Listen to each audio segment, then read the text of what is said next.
Bonjour à tous, bienvenue dans cette vidéo où nous poursuivons notre étude des équations du MRUA et reprenons où nous avions laissé au dernier cours, c'est-à-dire avec les différentes équations que nous avions notées à la page 9 de notre document et avec lesquelles on avait étudié plein de situations différentes et on avait pu donc trouver différentes valeurs, donc déplacement, durée, accélération, vitesse finale, vitesse initiale.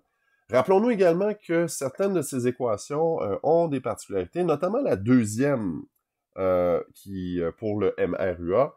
Donc, delta x est égal à VI fois delta t plus A fois delta t au carré divisé par 2. Et on avait noté que si on voulait trouver le temps à l'aide de cette formule, ben, ça nous engage à utiliser l'équation quadratique. Et peut-être que certains sont moins à l'aise donc avec cette procédure. Dès lors, nous avions utilisé une espèce de détour. On avait trouvé d'abord la vitesse finale, ensuite le temps à l'aide d'une autre formule. Bref, c'est important de considérer donc ce détail, l'utilisation donc de l'équation quadratique à l'aide de cette deuxième formule si on cherche le temps. Il y aura une exception à cette règle, on la verra un peu plus tard. Sinon, je vous rappelle également qu'il existe un tutoriel pour lequel j'ai mis la référence ici tout en bas.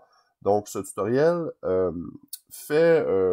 explique donc l'origine de chacune de ces formules que vous avez ici, donc dans le tableau. Si jamais ça vous intéresse d'en apprendre davantage sur l'origine, sur pourquoi telle forme, pourquoi divisé par 2, pourquoi ça fois ça, eh bien, allez voir la vidéo et vous aurez donc réponse à vos questions.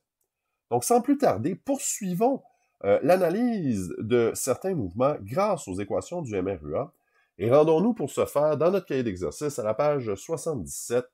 Et donc, nous avons le numéro 2 où on nous parle ici d'un objet qui est lancé verticalement vers le haut. La hauteur maximale atteinte par l'objet est de 50 mètres. Et c'est la seule information que nous avons par rapport à cette situation-là. Donc, bien sûr, tentons de nous faire un petit schéma qui illustre la situation. Donc, j'ai quelqu'un ici qui lance, on va dire, une balle pour les besoins de la cause. Donc, avec une certaine vitesse initiale que l'on cherche. On va résoudre ici la partie A de la question. Pour la partie B, je vais vous laisser le soin de compléter. Et je pense qu'avec les infos que vous aurez à la section A, vous en aurez amplement pour être en mesure de répondre à la question B. Donc, cette balle monte dans les airs et atteint éventuellement une certaine hauteur maximale. Ici. Et ce qu'on sait sur cette hauteur maximale, c'est que c'est 50 mètres au-dessus du point de départ. Donc, je vais indiquer ici H max, hauteur maximale, 50 mètres. Ce qu'on remarque également, contrairement aux situations que nous avions étudiées au cours précédent, c'est que c'est un mouvement qui est vertical ici. Et tous les mouvements qu'on va analyser au cours d'aujourd'hui seront des mouvements verticaux. Et donc, c'est dans le sens des Y. Et donc, ça va nous indiquer que pour notre premier paramètre que l'on connaît ici, qui est la hauteur, qui est le déplacement, ben on ne travaillera pas avec delta X. On va plutôt travailler avec delta Y. Et certains se posent peut-être la question, est-ce que ça change au niveau des formules? Donc, le fait que je doive travailler avec delta Y au lieu de delta X, ben pas du tout. On peut remplacer X par Y sans aucun problème. Donc, c'est simplement pour indiquer que le mouvement est vertical au lieu d'horizontal. Voilà. Donc, on disait, le mouvement est vertical. Et donc, ça, c'est une incidence importante quand vient le temps d'essayer de découvrir d'autres informations au sujet de ce mouvement-là, notamment son accélération. Puisque si c'est un mouvement qui est vertical, c'est un mouvement qui est soumis à la gravité terrestre, dès lors, l'accélération de cet objet sera l'accélération gravitationnelle terrestre que nous avons préalablement étudiée et dont la valeur sur Terre est de 9,8 mètres par seconde carré. Et puisque cette accélération agit vers la Terre, vers le sol, on va toujours indiquer donc un signe négatif devant celle-ci, en supposant bien sûr que le sens positif du mouvement est vers le haut. Maintenant, quelle autre information pouvons-nous décoder de cette situation? Eh bien, le mot-clé ici, ou l'information clé, est le fait que notre objet atteint sa hauteur maximale. Donc, qu'est-ce que ça signifie pour nous? Bien, imaginez la balle qui monte vers le haut. au fur et à mesure qu'elle monte, soumise à la gravité terrestre, la balle va perdre de la vitesse. Donc, elle va ralentir tout en montant, ralentir, ralentir, ralentir, ralentir. Et au sommet de sa trajectoire, à sa hauteur maximale, pendant une fraction de seconde, la vitesse de la balle sera nulle avant qu'elle ne se mette à retomber vers le sol et là qu'elle gagne de la vitesse, mais dans les négatifs, vers le bas, puisqu'elle retombe. Donc, au sommet de la trajectoire, la vitesse finale de la balle sera de 0 mètres par seconde. Et ça, ce sera toujours le cas dans les situations où nous analyserons des objets qui se déplacent verticalement. Lorsque les objets sont rendus au sommet, eh bien, la vitesse finale est nulle. Et donc, nous allons ajouter cette information donc, aux autres que nous avions. Et à partir de cela, ben, nous pourrons donc calculer la vitesse initiale qui est recherchée ici.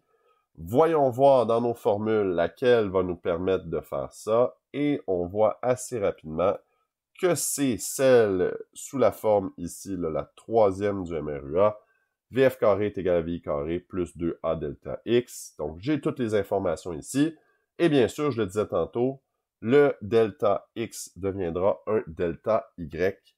Pas de souci avec ça. Donc, faisons le calcul. VF carré est égal à VI carré plus 2A delta Y.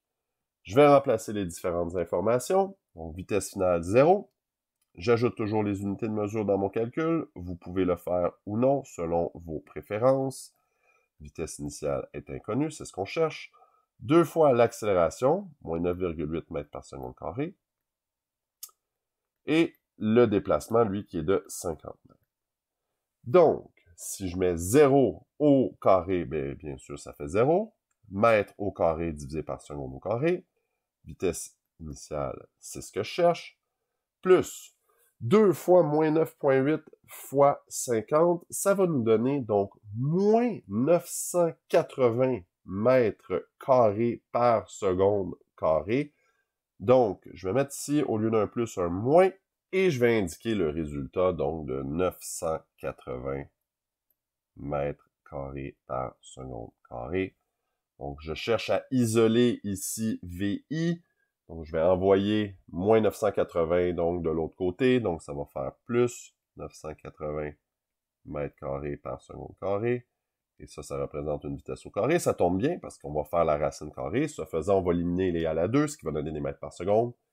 On va être heureux de la chose. Voilà. Donc, 980, la racine carrée donc de 980 nous donne environ 31,30 mètres par seconde, ce qui constitue la vitesse initiale de notre balle. Et comme je disais, pour le temps de la montée, je pense qu'à l'aide des informations que vous avez maintenant, vous serez en pleine mesure de calculer cela facilement. Voilà, poursuivons maintenant avec la question suivante, le numéro 3, la page suivante, la page 78. Donc, on nous parle ici toujours d'un objet qui est lancé vers le haut. Celui-ci repasse par son point de départ 4,56 secondes après son lancer. Donc, à quelle vitesse l'a-t-on lancé? Donc, je vais faire un schéma très semblable à celui que nous venons tout juste de faire. Donc, je vais encore une fois, on cherche toujours la vitesse initiale. Et je vous rassure, ce ne sera pas toujours ça qu'on va chercher, la vitesse initiale lancée d'un objet. Et là, l'objet ici va monter dans les airs jusqu'à son sommet et ensuite, il va redescendre verticalement. Et on cherche à savoir donc quand est-ce que l'objet va être donc revenu à son point de départ. On pourrait reformuler la question et on pourrait dire, l'objet, dans le fond, va revenir, il va être rattrapé, dans le fond, par la personne qui l'a lancé, et tout ça va prendre 4,56 secondes. Donc, énumérons les quantités connues. Bien sûr, la durée du mouvement, delta t, 4,56 secondes. Bien sûr, l'accélération, c'est un mouvement qui est vertical, donc moins 9,8 mètres par seconde carré. Et donc, ça va nous prendre une dernière information ici. Quelle est cette dernière information? Eh bien, on a une situation ici, on a un mouvement qui est parfaitement symétrique. Puisque l'objet repasse donc devant son point de départ, la situation est parfaitement symétrique. Qu'est-ce que cela veut dire? Pensons au déplacement de cet objet-là. Ben, l'objet part d'une certaine hauteur, monte dans les airs et revient exactement à la même hauteur. On se rappelle que le déplacement représente la différence entre le point de départ et le point d'arrivée. Eh bien, si le point de départ correspond au point d'arrivée, le déplacement est alors nul. 0 mètres. Certains diront, oui, mais l'objet s'est déplacé. Peu importe. Il aurait pu faire n'importe quel mouvement entre son point de départ et son point d'arrivée. S'il n'y a aucune différence entre les deux, le déplacement, qui est la différence entre le point de départ et le point d'arrivée, est de 0. L'autre information aussi qui est implicite dans cette situation-là, c'est au niveau des vitesses. On cherche ici la vitesse initiale, mais la vitesse finale, quand l'objet revient exactement où il était, et dans ce cas-ci se dirige vers le bas, eh bien, cette vitesse sera exactement la même que la vitesse initiale. Pourquoi? Bien, on peut le voir, on peut le comprendre en termes d'énergie potentielle et d'énergie cinétique, ce que vous avez étudié en 4e secondaire. Eh bien, l'objet, au fur et à mesure qu'il monte dans les airs, passe d'une énergie cinétique à une énergie potentielle gravitationnelle, et quand il redescend, il refait le cheminement inverse. Donc, s'il revient à sa position de départ, il a perdu toute son énergie potentielle gravitationnelle, c'est redevenu de l'énergie cinétique. Dès lors, sa vitesse finale est égale à sa vitesse initiale, à la seule différence qu'elle est inversée. Donc, elle correspond à moins la vitesse initiale. Et ces deux dernières informations sont vraies seulement lorsqu'on a un mouvement symétrique, c'est-à-dire un mouvement donc où l'objet revient exactement à la même hauteur d'où il est parti. Donc, voyons voir maintenant comment est-ce qu'on peut trouver la vitesse initiale avec ça. Et ce que je vais faire ici, c'est que je vais retourner voir mon tableau des formules. Donc, voyons voir laquelle nous permettra de calculer la vitesse initiale. Eh bien, on pourra utiliser la deuxième formule ici, donc celle dont nous avons parlé en introduction. Cette fois-ci, on n'a pas à calculer le temps, donc on n'aura pas à faire l'équation quadratique. On aura à calculer, dans le fond, la vitesse initiale, et tout le reste, on l'a. Donc, déplacement 0, le temps 4,56 secondes. Donc, on pourra utiliser cette formule-là en un seul calcul, trouver la vitesse initiale. Donc, c'est parti. Retournons à notre exemple ici. Donc, l'équation, toujours en grec, delta y est égal à vitesse initiale fois delta t plus a fois delta t carré divisé en 2. Je vais remplacer les données. Donc, déplacement 0 mètre, vitesse initiale fois 4,56 secondes, plus, donc, moins 9,8 mètres par seconde carré, fois le temps, 4,56 secondes à la 2, tout ça divisé par 2. Je vais calculer donc cette partie-là à droite de l'équation, donc moins 9,8 fois 4,56 à la 2 divisé par 2. Donc c'est parti. Divisé par 2, ça nous donne un total de, je vous donne ça, donc à l'instant, donc 101,88864. Je vais garder ici le plus de décimales possible. Voilà, 4,56 ici. Donc, j'ai mentionné donc moins 101,88864, 88864. Et dans ce cas-ci, ce sont des mètres, puisque nous avons donc les secondes carrées qui s'annulent avec les secondes qui seront au carré ici. Donc, ce sont des mètres. Je vais envoyer ça de l'autre côté. Donc, plus 101 de chaque côté. Donc, ça fait 101,88864 mètres est égal à VI fois 4,56 secondes. On divise de chaque côté par 4,56.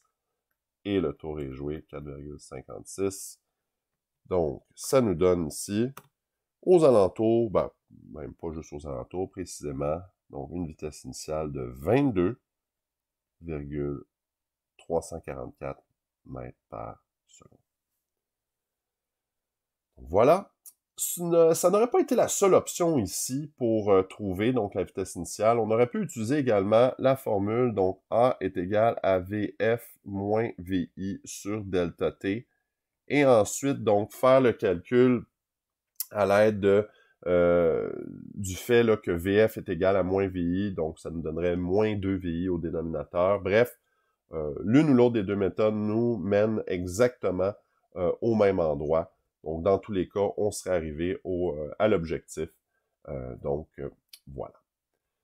Terminons avec un dernier exemple, le suivant. Donc, toujours à la page 78, le numéro 4. Et c'est encore une histoire d'objet lancé verticalement vers le haut, mais rassurez-vous, cette fois-ci, on ne cherche pas la vitesse initiale, on l'a. Donc, c'est de 23,4 mètres par seconde. Donc, je vais réillustrer là, très rapidement une telle situation. Donc, l'objet est lancé avec une vitesse initiale connue de 23,4 mètres par seconde. Et donc, l'objet va monter dans les airs et on veut savoir à quel moment est-ce qu'il se trouve à 10 mètres au-dessus de son point de départ en se dirigeant vers le bas. Ça veut dire que l'objet va monter, atteindre son sommet, se remettre à descendre et éventuellement se retrouver à une hauteur de 10 mètres par rapport à son point de départ. Mais il est en train de redescendre. Donc, à ce moment-là. Donc, sa vitesse finale, là, on pourrait montrer, là, va être vers le bas comme ça, ici. Et donc, qu'avons-nous comme information? Eh bien, c'est assez simple dans ce cas-ci. Hein? On sait que le déplacement, c'est de 10 mètres. La vitesse initiale est de 23,4 mètres par seconde. Ce qu'on cherche ici, c'est le temps donc que ça va prendre pour faire ce mouvement-là. Donc, on cherche delta T. Évidemment, on a l'accélération. J'aurais pu l'écrire avant, mais je vais l'écrire après. Pas de souci. Moins 9,8 mètres par seconde carré. Évidemment, c'est le cas pour tous les mouvements verticaux. Et donc, quelle formule va nous permettre de trouver donc le temps à l'aide de tout ça? Allons voir dans notre tableau. Et notre tableau nous dit quoi? Ben, nous dit qu'on doit utiliser la même formule qu'on vient tout juste d'utiliser, mais là, cette fois-ci, attention, on doit trouver le temps, donc ça nous oblige à utiliser la formule quadratique. On voudra éviter ça. S'il y en a qui sont à l'aise, allez-y, je vous invite à le faire. Mais dans notre cas, on va plutôt passer par le détour et d'abord trouver la vitesse finale à l'aide de la formule VF carré est égal à VI carré plus 2A delta Y, dans ce cas-ci. Et ensuite, on pourra utiliser une autre formule pour trouver le temps. Donc, voilà, c'est parti. Allons trouver d'abord la vitesse finale. Faisons le calcul ici. Donc, VF carré est égal à VI carré plus 2A delta Y. Donc, nous cherchons la vitesse finale. Nous connaissons la vitesse initiale qui est 23,4 mètres par seconde à la 2. Et ensuite, on additionne 2 fois moins 9,8 mètres par seconde carré fois 10 mètres. Donc, premier élément ici, 23,4 à la 2 nous donne 547,56 mètres carrés sur seconde carré. Ensuite, deuxième partie, 2 fois moins 9,8 fois 10 va nous donner moins 196. Ce sont des mètres carrés sur seconde carré. Mètre fois mètre, mètre carré. Seconde carré au dénominateur reste intact. Et donc, si on additionne les deux, 547, ou plutôt on soustrait les deux, 547,56 moins 196, ça nous donne donc le résultat de 351,56. Et bien sûr, on aura donc à faire la racine carrée pour trouver le résultat final. Donc, c'est parti. Racine carrée de tout ça, ça nous donne environ donc 18,7499, on va arrondir à 18,75 mètres par seconde. Et là, ici, il y a un petit problème. Si on regarde ici le schéma de la situation, on a dit que, et c'était une information qui était donnée dans le texte, hein, que la balle, à la fin de son mouvement, se dirige vers le bas. Et pourtant, donc, lorsque j'ai fait la racine, ici, j'obtiens un résultat positif. Qu'en est-il exactement? Eh bien, vous vous rappelez peut-être qu'en quatrième secondaire, quand vous avez travaillé avec les équations du deuxième degré, donc, et que vous aviez à faire des racines carrées pour trouver, donc, des réponses, bien, systématiquement, il y avait toujours deux possibilités. Donc, une réponse positive et une réponse négative. Et tentons de comprendre pourquoi, ici, ça s'applique également dans le contexte physique, dans le contexte du mouvement du MRUA. Eh bien, qu'est-ce qu'on a fait avec cette équation? On a demandé à l'équation de nous calculer la vitesse finale d'un objet, dont la vitesse initiale était de 23,4, avec une accélération de moins 9,8 mètres par seconde carré, et qui atteint une hauteur de 10. Eh bien, il y a deux réponses à cette question, puisque l'objet n'a pas atteint une seule fois la hauteur de 10. Il l'a atteint deux fois. Il l'a également atteint dans la montée vers le haut de la trajectoire, et il l'a atteint à nouveau 10 mètres lorsqu'il redescendait, donc complètement vers le bas. Et c'est donc la raison pour laquelle on a deux possibilités de vitesse finale, une positive quand l'objet monte et une négative quand l'objet redescend. Et c'est pour ça que dans l'énoncé de la question, on a précisé que nous, on cherche à savoir lorsque l'objet redescend, et c'est pourquoi on va choisir, bien sûr, la réponse ici qui est négative. Mais bien important de toujours considérer, donc lorsqu'on fait la racine carrée, les deux possibilités de réponse. Et donc, à l'aide de cela, il ne reste plus qu'à calculer le temps. On a plusieurs possibilités qui peuvent nous permettre de calculer le temps en termes de différentes équations. Pour ma part, j'aime bien utiliser l'équation donc d'accélération, la première, donc qui nous dit que VF est égal à VI plus A delta T. Et donc, dans ce cas-ci, VF, on connaît, donc moins 18,75 mètres par seconde, est égal à VI 23,4 mètres par seconde, plus l'accélération également connue, moins 9,8 mètres par seconde carré fois le temps. Donc, je vais soustraire de chaque côté moins 23,4, donc moins 18,75 moins 23,4 nous donne moins 42,15 mètres par seconde, qui est égal à moins 9,8 mètres par seconde carré, fois delta T. Et si on divise de chaque côté par moins 9,8 mètres par seconde carré, on devrait être en mesure de calculer le temps que ça va nous prendre pour réaliser ce mouvement. Donc, c'est parti.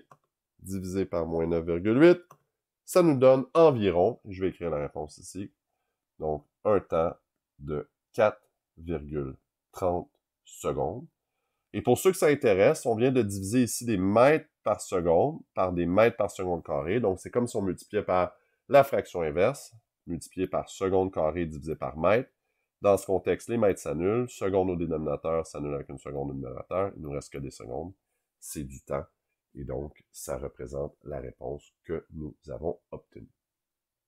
Dès lors, nous venons de compléter différents exemples qui nous permettent d'utiliser les équations du MRUA dans un contexte de mouvement vertical. Rappelons-nous en rafale certaines des informations clés que nous avons étudiées dans ces exemples. Premier exemple, la hauteur maximale est toujours atteinte quand la vitesse finale d'un objet est de 0, très important. Dans le deuxième exemple, nous avons étudié un mouvement qui était symétrique. Si le mouvement est symétrique, c'est-à-dire que son déplacement est égal à 0 et que sa vitesse finale et initiale sont identiques, mais que le sens diffère. Et pour le dernier mouvement, eh bien, on a vu que lorsque vient le temps de calculer la vitesse finale d'un objet, il faut faire attention à ce que l'objet se dirige vers le haut, vers le bas, choisir le bon signe, et ce qui nous permettait ensuite d'obtenir la réponse exacte pour le calcul du temps.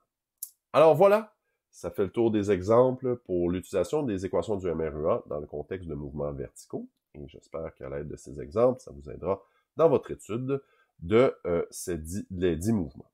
Alors, bon travail!